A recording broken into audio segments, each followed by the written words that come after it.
The mirror of relationships. Nedra, one of my clients, was quite upset when she received an email from her friend, Roxanne, ending their friendship.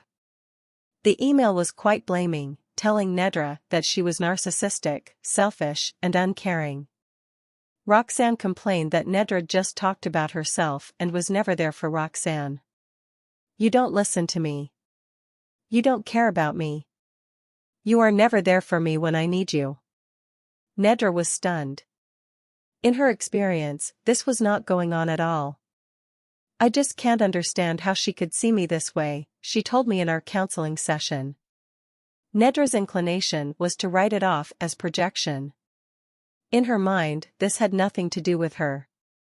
"Nedra," I said to her, "let's see if we can find the lesson here. There is always something to learn from a situation like this. While this might indeed be a projection, there is some way in which it has something to do with you. I'm wondering how you might have abandoned yourself in your friendship with Roxanne."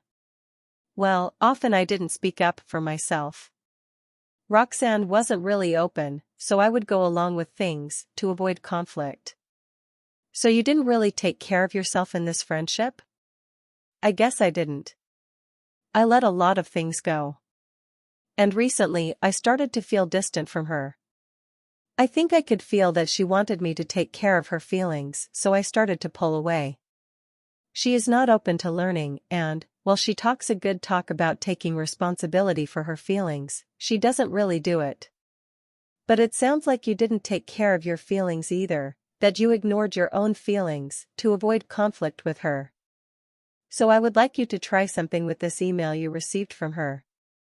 I would like you to pretend that your inner child, your feeling self, wrote it to your adult. Pretend that it is your inner child who is saying, 'You don't listen to me. You don't care about me. You are never there for me when I need you.' Does this make sense to you?" "Oh yes. I can see this. I never would have thought of it this way, but I can see that she was not taking care of her feelings, so she is blaming toward me for not taking care of her, and I was not taking care of my feelings, so I was pulling away from her.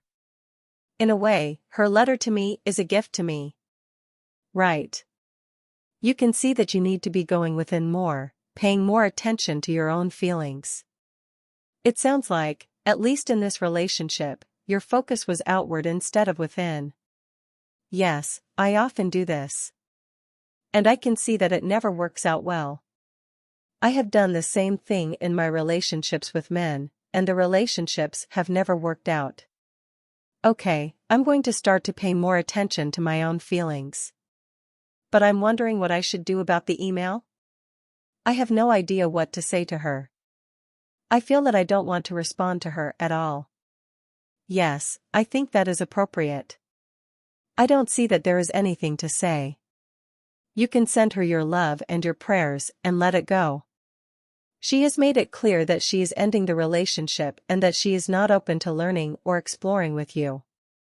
So there is nothing for you to say or do. How does that feel?